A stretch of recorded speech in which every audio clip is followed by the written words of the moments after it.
That would be cute. Oh, this is the line for the thing. Oh yeah, it's nice. About 30 bucks.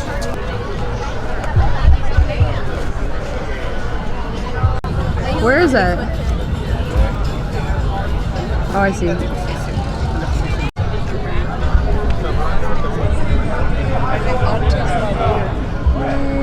Under the J's, these are the J's.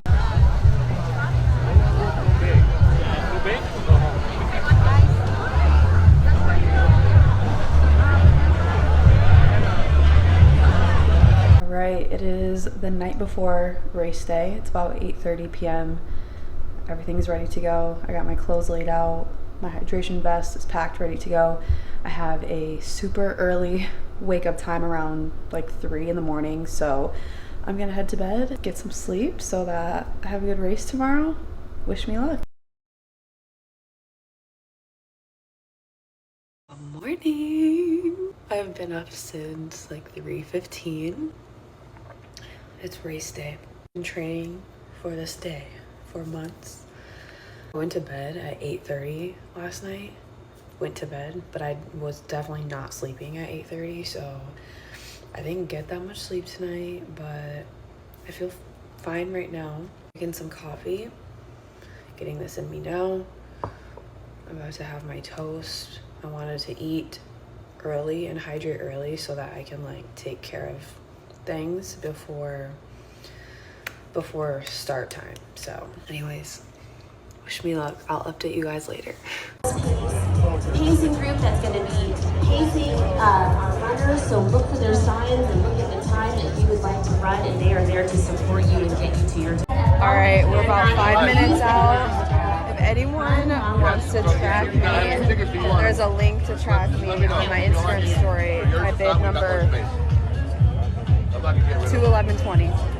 2, 1.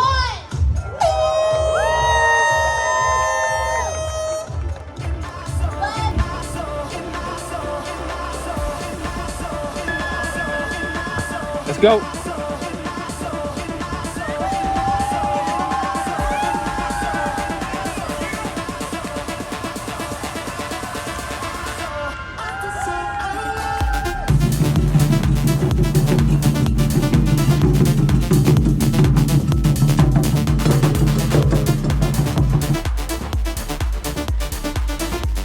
Come on, babe, finish.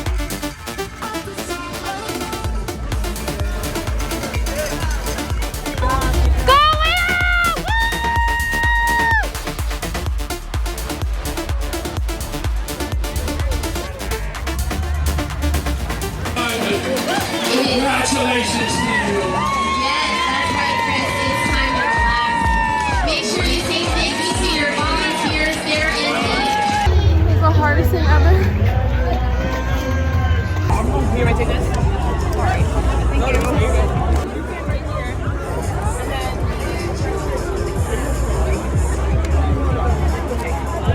Best fucking friend, one of them.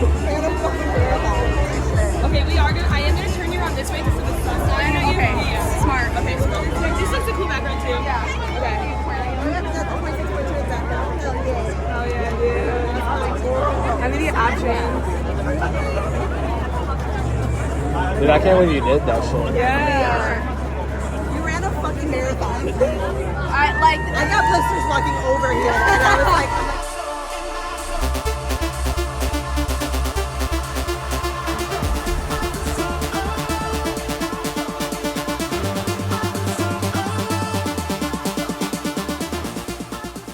Hello everybody, welcome back to my channel. My name is Leah if you are new here. Today's video, I'm going to be answering your guys' questions about my marathon training. I just completed my first marathon on October 15th. I ran the Long Beach Marathon and you guys had a ton of questions for me, so I figured I was going to do this sit down Q&A style video to answer all those questions and kind of let you guys in on like what my training was like, what my fueling plan was like, and all of the nitty-gritty details. Before we get into it though, please be sure you are subscribed to my channel so that you don't miss a video from me. And let's just get right into it. So the first question is, how long before did you start training? So I officially started marathon training on June 19th, and then I ran my race on October 15th. So it was basically 4 months worth of training. I did have somewhat of a base built up. So I just want to clarify, like, any answers that I may give you guys, this is purely from my experience. You could use it as advice, but also like know that you may not be able to apply everything exactly to your life. For example, if you are not a runner and you have never even ran like 1 mile, then someone like that, I wouldn't say that 4 months is enough time for you to train for a marathon. So anyways, just wanted to kind of put a little disclaimer before we get into more questions. The next question is, can you give a rough play-by-play of how the day, wake up time, meals, warm up, run, etc.? So perfect. Basically, I woke up at 3:15 in the morning. My race started at 6, so I wanted to be up with plenty of time to start drinking a little bit of water, to eat my breakfast, use the restroom, all that good stuff, and obviously make it to the race on time. So I woke up at 3:15. I had, for breakfast, I had 2 pieces of toast with peanut butter and honey. And then I had only just a little bit of water and Gatorade. I didn't want to drink too much because I was worried about having to like pee a lot. So I didn't drink a whole lot of fluids the morning of. I was more just sipping, but not like chugging my water like I might normally do. I got to the start line by 5. So I wanted to get there an entire hour early just so I had enough time. And I wouldn't even say the start line, but I was dropped off at 5 so that I could walk over to the start line, use the restroom, warm up a little bit. So once I got over to like where all the porta potties were, I used the restroom, which that actually didn't take a long time. I was worried that the lines for the porta potties were gonna be crazy. There were lines, but I mean, it probably only took like 5 minutes, maybe. Then after that, I did a little bit of a warm up. Like I was just kind of jogging a little bit.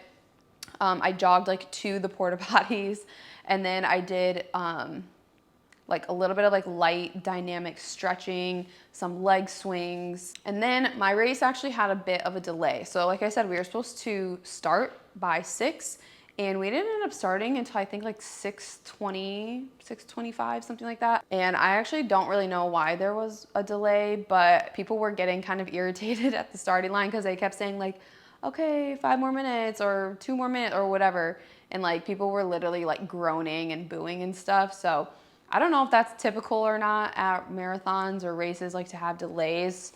But anyway, we ended up starting around 6:25-ish. And then, yeah, then I ran the race, and 4.5 hours later, I was done. After the marathon, I didn't have a huge appetite. I thought I was gonna be like super hungry, but didn't have a huge appetite. I was super tired.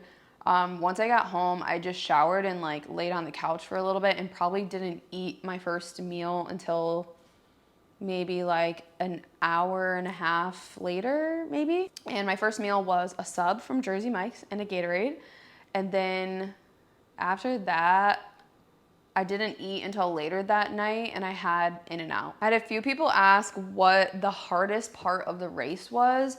So I'm gonna interpret this at like which mile, like did it get pretty difficult? For me, it was mile 20. That's a pretty standard thing. A lot of people who like have run many marathons say like the real race doesn't start until mile 20. And that was true for me too. Once I hit mile 20, I was like, okay, I still have a 10K left. And so my thought process was that's at least an hour left of running just based off the pace that I was going. And also I would say the second kind of piece to this is that the course, it wasn't hilly probably compared to other courses out there, but it was hilly for me because the majority of my runs I did on the beach path, which is pretty flat, like pretty much no elevation. And I was a little bit surprised at some of like the rolling hills that were in this race, and I felt like they were really stacked towards the end of the race. So that was a big piece for me that I was like mentally having to fight through, because I felt like around every turn it was like another hill, like at the end of the race. I was like, oh my gosh. And it wasn't just like a short little get up the hill and you're done. I felt like it would be like a whole block long of a slight gradual incline. So that was for sure challenging. And I think looking back, I wish I would have done a little bit more hill training. I didn't really do any hill training, to be honest. And I think that I would have felt a lot stronger on the hills. The hills, again, they wasn't like anything crazy, but just compared to what I was used to, I think if I would have trained that a little bit more, I would have felt more confident and just stronger in general. Someone asked, how many bathroom breaks does one normally take during a marathon? So that just really depends. Like I said, I didn't want to drink too much water in the morning that I was gonna like really have to be peeing like constantly. So I only peed before the race started, and then I didn't use the restroom until I was done. On the course that I was running, there were aid stations about every 2 miles. So if you don't know, aid stations are where they will have water, or they'll have electrolytes, or they'll have energy gel. And at those aid stations, they also had like between 3 to 4 porta potties for people to use. So I was seeing people at the aid stations pulling off to use the restroom real quick, but I do think like I did have to pee a little bit during the race, but for me, it wasn't enough that I was going to stop and like actually, use the restroom. Like I was able to hold it. So it just really depends. And that's why you have to be kind of careful with how much like you're hydrating, because you don't want that, especially if you are going for a time goal. You don't want like a bathroom break to kind of cost you your time. Okay, someone asked, did you get your goal time? So what I learned is that, especially with a marathon, it's really helpful to set more than one goal, even if you do have a time goal. So I actually had an A, B, and a C goal. My A goal is I wanted to go sub 4:30, so sub 4 hours and 30 minutes. And I unfortunately just missed that by about 3 minutes. I was on track to hit that goal, actually like to be well within that goal up until mile 20. And then, like I said, after mile 20, like things just started getting really difficult for me. And I had like a few like slower miles in there that ended up adding up towards the end. And I didn't get my sub 4:30 goal. My B goal though was to have sub 11-minute mile splits. And I did do that. My mile splits came out to like 10-minute, my average pace, I should say, came out to be 10 minutes and 18 seconds per mile. And then my C goal was to just simply finish the race, and obviously I did that too. So I can't lie, just like there's like that part of me that is a little bit bummed that I didn't go sub 4:30, but at the same time, it was my first marathon, and now I have a goal that I can strive to beat. Just yesterday, I applied for the lottery for the Chicago Marathon for next fall, so next October. And I'm hoping that I get into that, and obviously I will be going for a PB if I do. Okay, someone said, I can't even run a mile but want to start to run distance and eventually a marathon. How do I train for that? So honestly, like you just need time and consistency. And you need to be able to gradually build up your running volume, okay? So I would recommend, I was going to say follow a training plan, but honestly, I don't think you necessarily need to follow a training plan quite yet. You just really need to focus on building up your weekly mileage. So what that means, it's like, maybe right now you're running 3 miles per week, right? Like maybe 3 days a week you go for a 1 mile run. What you're gonna wanna do is kind of the general rule of thumb is to increase that by 10% each week. If you were to increase that, that only is an increase of 0.3, right? So 3 miles to 3.3, and then after that would be 3.6, and then 3.9, right? Like, so each week you'd be increasing by 10%. So that's one thing you should definitely work on doing, just overall increasing your mileage and your time on feet. You could also, what I would say is to also improve like your cardiovascular fitness is to do other forms of cardio as well. So obviously if you want to get better at running, you have to run. But at the same time, it can be a lot of impact on your body at first. So maybe you do running 2 days a week, and then 1 day a week you do the elliptical, or you do biking, or you do the Stairmaster, because that's still going to help you with your cardiovascular endurance at least.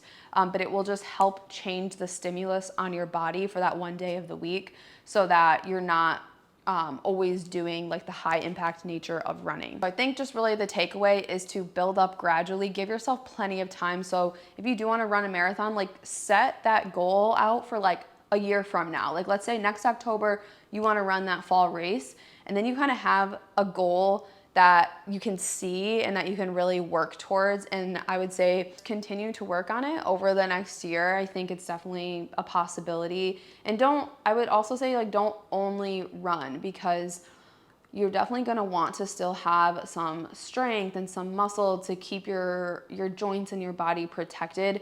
That to me is one of the biggest benefits of strength training if you are a runner.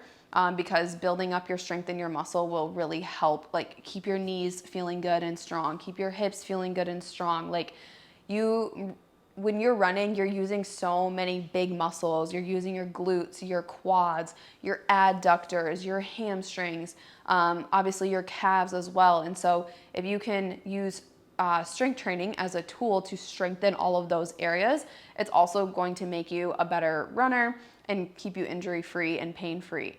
I will say I've stayed pretty much injury-free throughout all of my training. What running did though for me was reveal some of those weaker areas that I will now hone in on a little bit more and really focus on strengthening. I really do attribute like just having a good amount of muscle on my body to helping me stay injury-free as I've increased my running over time. So increase your running volume gradually, also do strength training, and set a specific race goal for yourself so that you have that to kind of keep you motivated and excited about your training. And I think the last thing too is like your mindset is going to play a huge part into that. So the fact that you're starting from a lower running volume, where I think you said you can't even run a mile yet. Like you have to really train your brain to be okay with being a beginner, and like don't judge yourself, like don't get down on yourself. It's okay, I think, to like get frustrated at times, but don't let those thoughts and emotions and feelings like stop you. Let them motivate you instead to keep training and to keep building your fitness, because it's possible for you, right? Even though you're starting at not even being able to run a mile, that doesn't mean that you can't build yourself up to be able to someday run a marathon. So just as much as all the physical stuff is important, the mental aspect is also like just as, if not even more important. Okay, next question. What was your longest distance before running a marathon, and how many times did you do that? So before I ran the marathon, my longest training run was 20 miles. And I only did that 20-mile run one time. So during the marathon, after I hit mile 20, like all of those distances were new distance PRs technically for me. Next question, do you feel like the carb loading made a significant difference for you? Okay, so for anyone who doesn't know or didn't see on my Instagram story, I did carb load before the race. It's a very common practice with endurance sports and with marathon training. And basically it's just the 2 or 3 days leading up to your race, you significantly increase the amount of carbs that you're eating. So based on the calculation for me, my goal was to eat between like 600 to 800 grams of carbs each of those days leading up to the race. Now, I knew that was gonna be challenging for me, but I knew that was going to be challenging for me, but I definitely underestimated just how challenging it was going to be. I was only able to hit, the first day I had like 540 grams of carbs, and the second day I had 600, and it was very difficult to do. I definitely relied on like things like candy and like liquid calories, because those things have and like are easy to get in a lot of carbs basically. So, and when you're eating that much food and like that many carbs, it would be very difficult to get all of that in through whole foods or healthy foods. Like there's no way I would have been able, for me personally, that I would have been able to hit those goals by like only eating vegetables and only eating whole grains. And like, don't get me wrong, I still had lots of fruit and stuff like that. But I had to rely on some of those like really sugary, calorically dense foods in order to hit that goal. So the question of, do I feel like it made a significant difference? I feel like I don't really know, right? Because I don't have anything to compare it to. Like for me, I feel like I would have had to have a race that I didn't carb load and then a race that I did carb load and then be able to see the difference if I noticed a difference or not. The one thing I'll say is like when I did my 20-mile training run, like I have a video about that, but that was like my worst training run of my entire like training cycle. So, and obviously I didn't carb load before that. And then in comparison at the marathon, like my first 20 miles, like I felt really strong.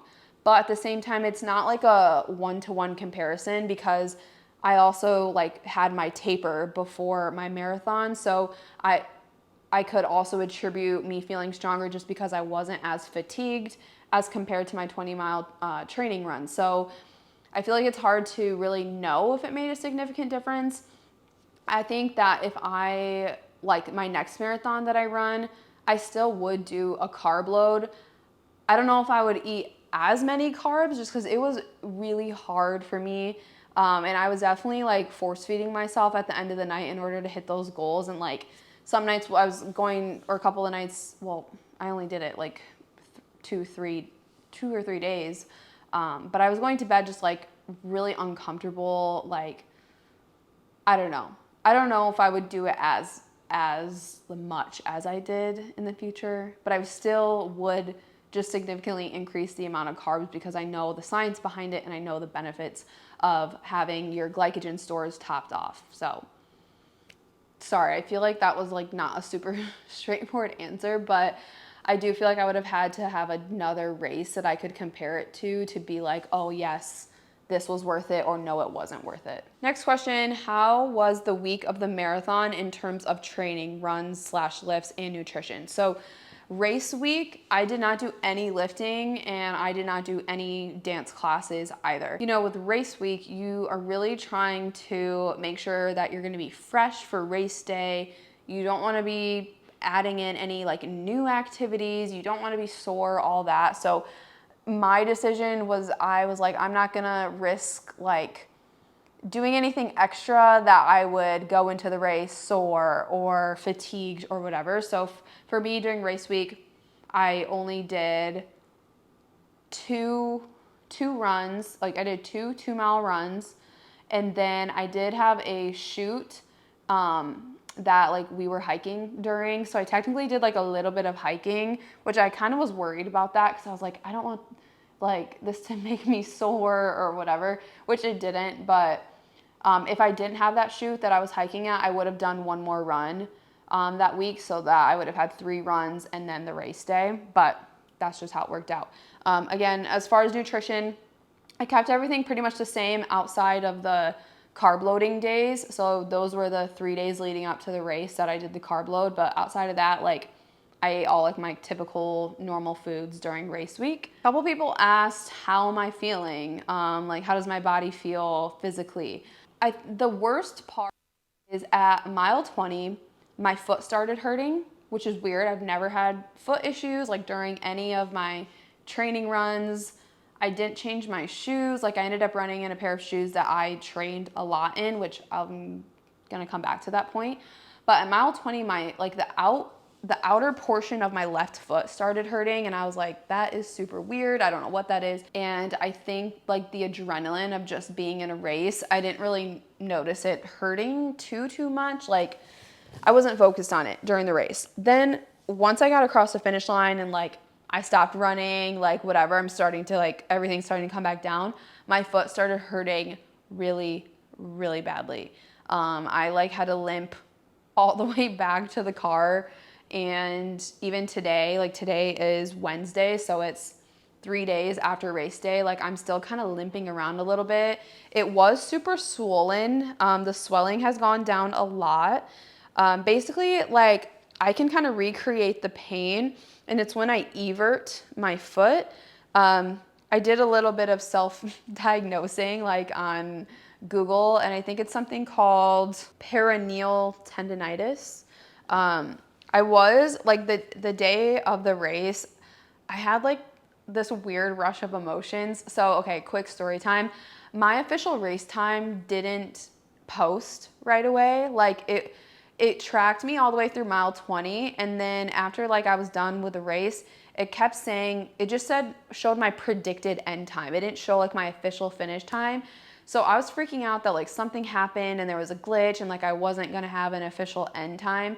And so I honestly started crying like afterwards once I got home, because I was like, I like trained for this race and then like now it looks like I didn't even complete it. I don't have an official time. Like looking back, I was definitely being dramatic, but I just had, I think, I don't know, a weird rush of emotions. And then like my foot was hurting and I was like, I hope I don't have a stress fracture. Like I was thinking it was going to be like a very serious injury, but now that I'm a few days post race, like I said, the swelling is down and I'm walking a little bit better now.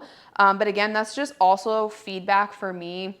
Number one is, although I'm glad I ran in a familiar pair of shoes, I wish I would have bought a new pair of those shoes. So if you guys watched my last video, you know I was like trying to find a different pair of shoes like to race in. And I ended up deciding against that. I was like, no, like let me just run in like a pair of my tried and trues that I know are good for me and whatever. So I did, but I honestly just think that the shoes are dead, meaning like there's just so many miles on them that I should have bought like a fresh pair. I think that's a piece of it. And then also it's just feedback for me that I need to strengthen my ankles, which truthfully, that's something I have known, because like with dance and dancing in heels, I have known that my ankles are like, they're weak. And like I'm not in ballet like 3 days a week like I was in college. And that's something that really helps my ankles be strong before. So I just really need to focus on strengthening my ankles a little bit. And I think that will play a big role in just like not having this kind of injury again. So, but outside of that, like my body does not feel as bad as I thought it would. Like I'm really not that sore outside of this foot/ankle situation. One thing that did surprise me is after I was done running, we were walking back to the car and like my traps were like almost cramping up. So I think that just shows like I was probably running with like, you know, a little bit of tension in my upper body. And so I noticed as we were walking back, like I just like had to really relax like my shoulders. But like today they don't feel super sore or anything like outside of what I normally feel like during training and stuff. So I'm pretty surprised that I don't feel really that bad right now. A couple people asked, would you change how you trained for your next marathon? Or like, is there anything I would have done differently to prepare? So like I said earlier, I do wish I would have done a little bit more hill training and like running on inclines. I did the majority of my runs at the beach, super flat path, which I mean is nice. But I wish I would have done a little bit more hill training. And other than that, like I think the only thing is just to have like a higher weekly mileage. So for me, I ran anywhere from like 25 to 30 miles per week. For some people, that's a pretty low like amount of mileage for the week. Like there's people out there who will run 50 miles per week, 100 miles per week. Like I'm not at that level. I don't necessarily aspire to be at that level either.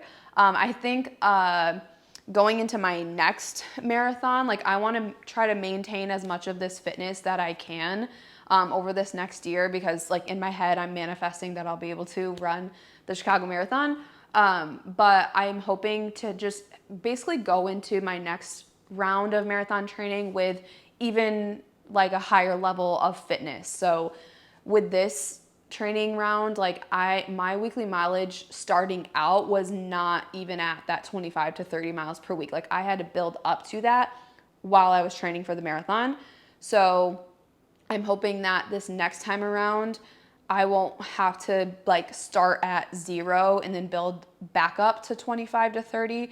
I'm hoping that maybe I'm gonna start at, I don't know, 20 miles per week, and I'll be able to build up to like 30 to 40 per week or something like that. I don't know if that means, I guess that's something I would change, or just basically the next time that I train for a marathon, I'm hoping that basically my running mileage, my running volume is higher than it was this time around. How did you balance strength training and marathon training? I never do this well. Okay, so full transparency, I'll say probably my last month of training, I did not do that much strength training. This is for a few reasons. The main reason, honestly, is because I started a new dance training program. So I felt like that almost kind of replaced the time that I was dedicating to strength training because now I was dancing.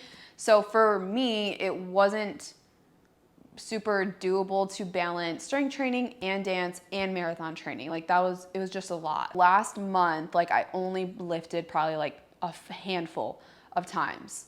Like I said earlier, the last week of training, I didn't lift at all. Probably the last 2 weeks actually. No, that's not true because I did lift the week prior. So aside of that, the other 3 months of marathon training, I lifted between 2 to 3 times a week, and I was doing full body strength training workouts. So I just think like when you're training for a race, you have to kind of accept that that is now your primary goal.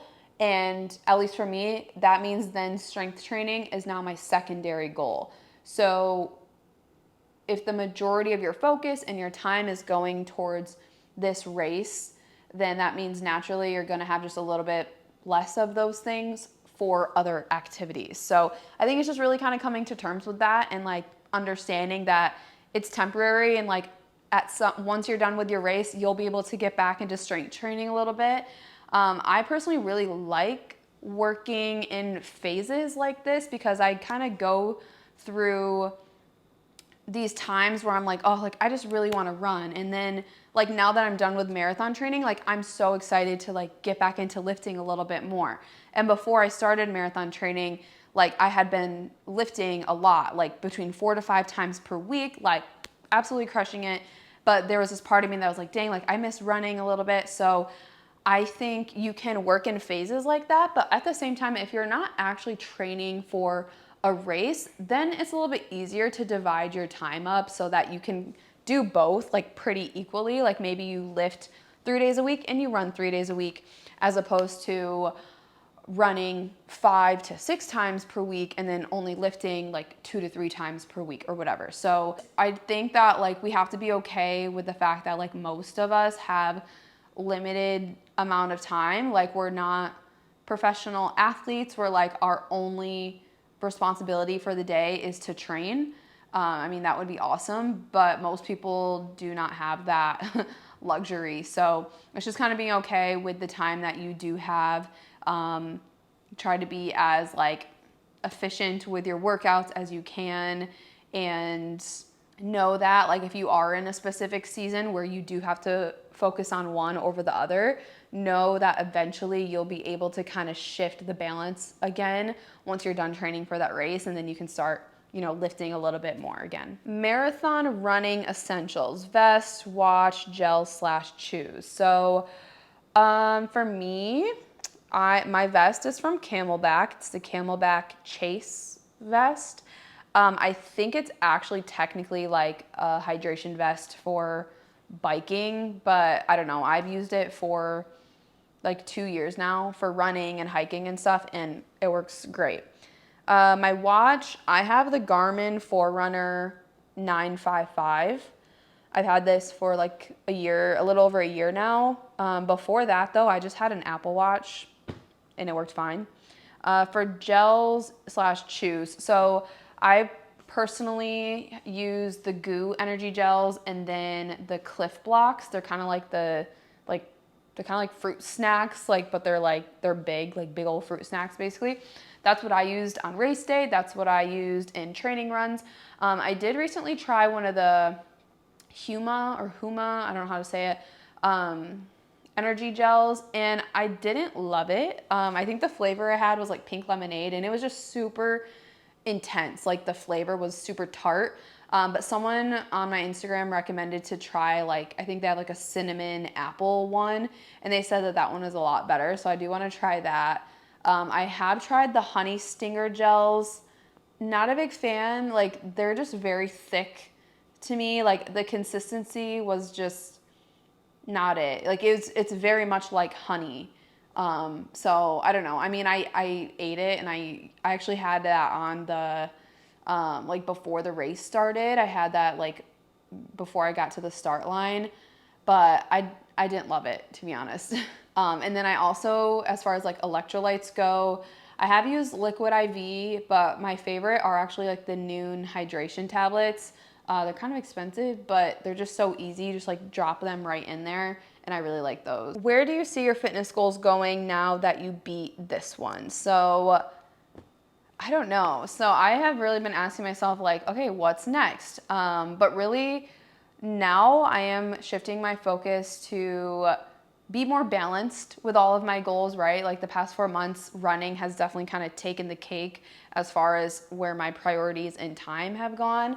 But now that I'm done with marathon training, I do want to keep up on some of this running fitness because I've built it up so much the past 4 months, and I would hate to just totally stop running and then I lose the fitness. So I want to still run, just not quite as much. I'm thinking like between 2 to 3 runs per week.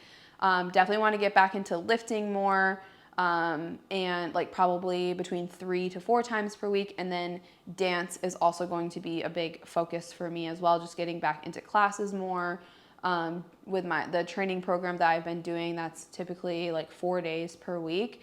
So I feel like I'm constantly trying to balance those 3 things, and it's definitely not always easy.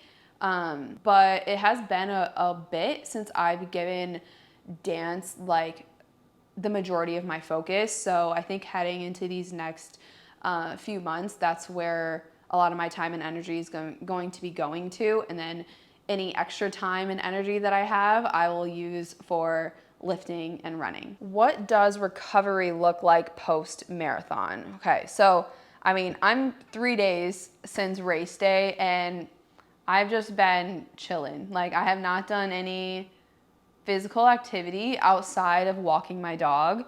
I've done just like a little bit of stretching and stuff, but like really just recovery right now is the focus. I think, like I said, my body doesn't hurt or like as bad as I thought outside of this like foot/ankle situation.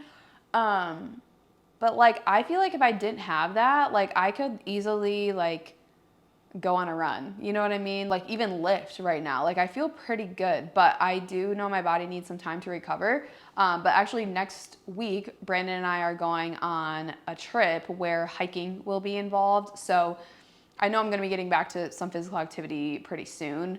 And I just want to make sure that like this foot situation is pretty much recovered for that. So yeah, I've just been really laying low this week. I thought my appetite was going to be a lot more like higher. I thought I was going to be like ravenous and like wanting to eat everything, but that hasn't been the case. Like my appetite has actually been lower than I was expecting. Like even yesterday, it was like kind of late-ish in the day and I had only like eaten a small like little sandwich and I was like, I need to eat something. Like I don't know, I just haven't like really had a huge appetite. So yeah, other than that, just like hydrating and making sure I'm getting some good sleep as well. How did you choose the Long Beach one to start? So honestly, I just chose that one because it was close by. A lot of like the world major marathons, like the Chicago Marathon, the Berlin Marathon, Boston Marathon, like all of those ones, I think like would be awesome to do as a first marathon. But at the same time, you have to consider so much more because if you're traveling to those places, you have to think about getting there. And like how much it's gonna cost, especially if you have to fly. Think about a hotel, figuring out nutrition, like not being from home or not being at home, like will just obviously be a little bit more difficult than like if you're just in your own space and in your own home. Like driving to the start line, like it was like a 10-20 minute drive or something for us. So like it just made sense. It was an easy choice for me to choose that as my first marathon. And I would actually recommend that. Like if you are wanting to do a marathon, I would maybe consider like doing a local one first, maybe one that's like still kind of bigger because the crowds also do make a difference. So like maybe don't do the smallest marathon ever where like the race is going to be super dead and there's not going to be like a lot of people there. Because I think that's part of the fun and the excitement is having a lot of people there. I think Long Beach was like 18,000 participants, something like that. So, you know, smaller than something like the Chicago Marathon, but also just not a super tiny race. But yeah, I just think doing a local one, it removes a lot of like those extra things that you have to think about and consider. So yeah, that's why I chose Long Beach. How was music part of your race? Did you have playlists set up for different parts of the course? That's such a good question. I did make a playlist. I didn't though like get that detailed with it. Like, okay, I'm gonna hit this song at mile 10 and then this song at mile 13. Like, I think that would have been really cool, but I don't know. I just didn't do it, to be honest with you. But I wish I would have, because there were certain parts in the race like that I felt I could have used like a boost from music, for example, or like there were certain parts of the race where like my songs were almost like they weren't hitting like I needed them to hit. Like, so I was then trying to like skip the songs and stuff. And, you know, obviously I wish I wouldn't have had to do that. It wasn't like a huge deal or anything. But one thing just that was kind of funny is there was this part where I was like going up one of these hills, and as soon as I got up to the top of the hill, the Running Up That Hill song, like from Stranger Things, I can't think of who the artist is right now. Kate Bush, the Running Up That Hill by Kate Bush. As soon as I got to the top of the hill, that song started playing, and it was just so funny. It was one of those little like, I don't know, moments that just kind of made me laugh during the race. How much of a runner were you pre-marathon training?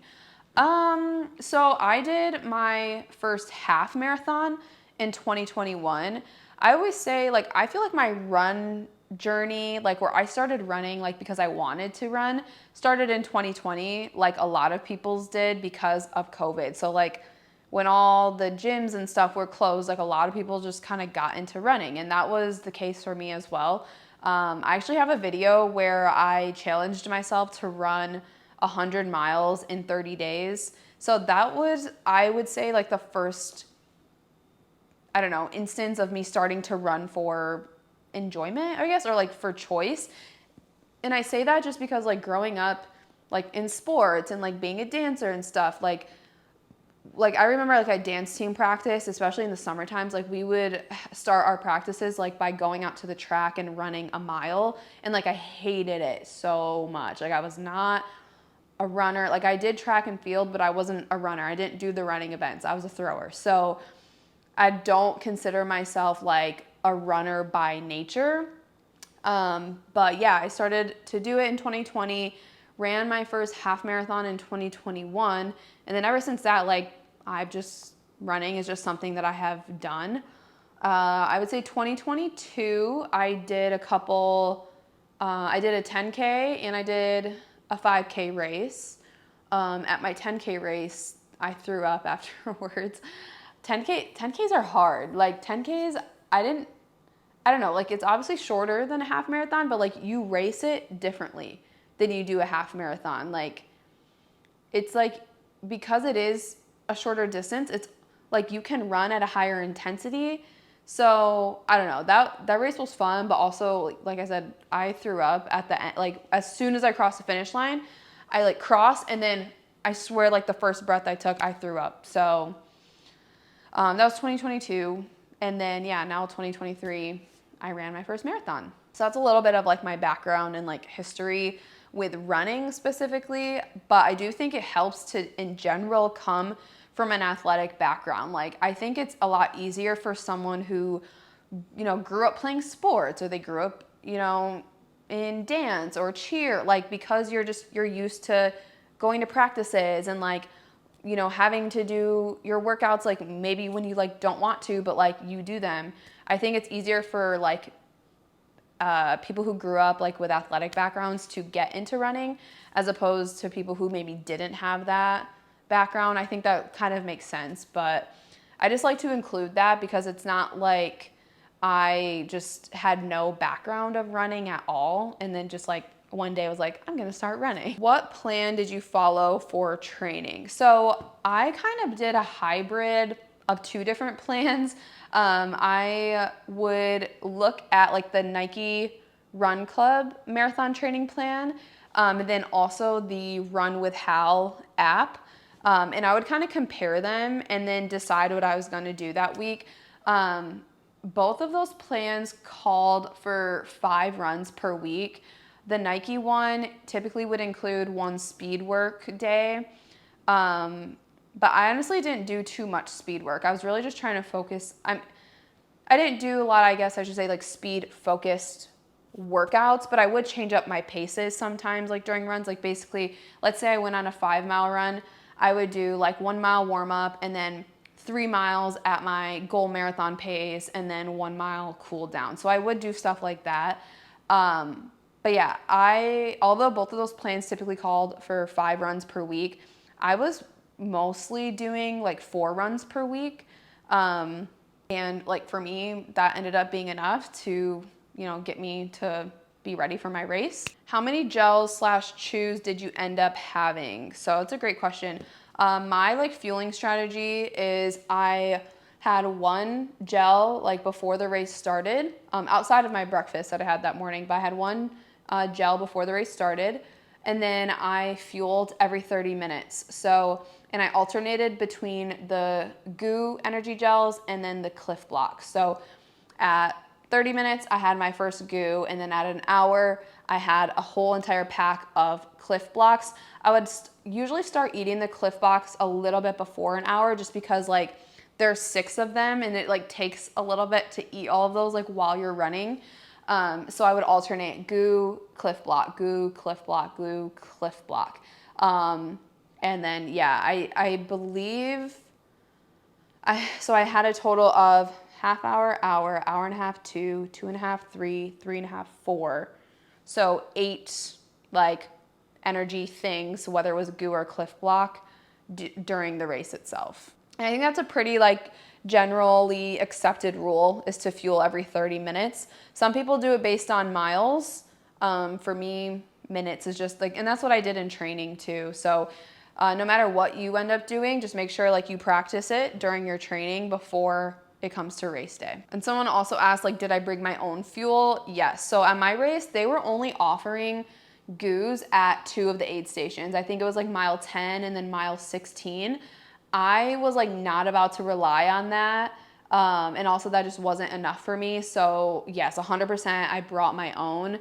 And I think I only ended up taking 1 from them, like at mile 10. Like I don't even think I took 1 at mile 16 from them.